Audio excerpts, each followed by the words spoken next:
Welcome back to another Fish It First Fridays quick tips. Hey, do you ever go tip up fishing and you get your bait set up about 1.5 to 2 feet off the bottom? You wait a couple hours, you haven't had any flags, so you think to yourself, I'm gonna go check my bait. You bring your sonar unit over, you put it down in there and you look and your bait's gone. But it's really not gone. You give your line a little pull and there it is, it's sitting on the bottom of the lake.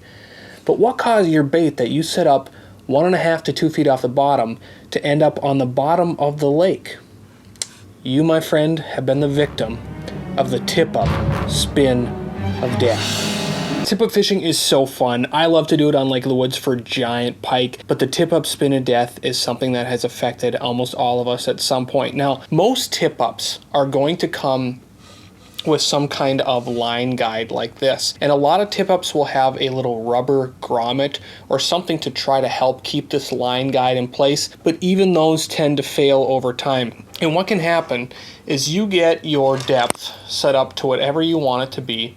You get your depth set up, and then what happens is over time, this line guide starts to spin. And as it spins, as you can see, the bait starts to get lower and lower and lower. We need to prevent that, and today's quick tip is going to help you to do that. Now, I've seen a lot of different solutions for this. In a pinch, a lot of people use tape, electrical tape, or duct tape, but actually what I like to do with my tip-ups is solder the actual line guide itself to the shaft of the tip-up. That gives you a permanent solution where it's connected and it is not going to spin on you. There are plenty of great videos out there on how to properly solder, but the biggest tips that I can give you is make sure that your surfaces are clean, add some kind of flux rosin, heat up the actual metal shaft itself right adjacent to where the coiled section of the line guide wraps around the shaft. Heat that up and then actually bring the solder material into the shaft and that little coiled section.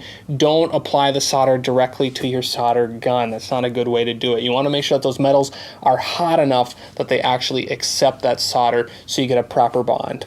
And when you're done, if you've done it correctly, it should look something like this.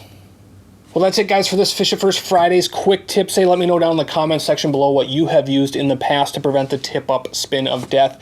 And can you please pray for some warmer weather? We need it to be a little bit warmer so we can go out and hammer the fish. Be sure to hit the subscribe button and the little bell notification next to it so you get all the latest videos from Fish It First. And until next time, tight lines.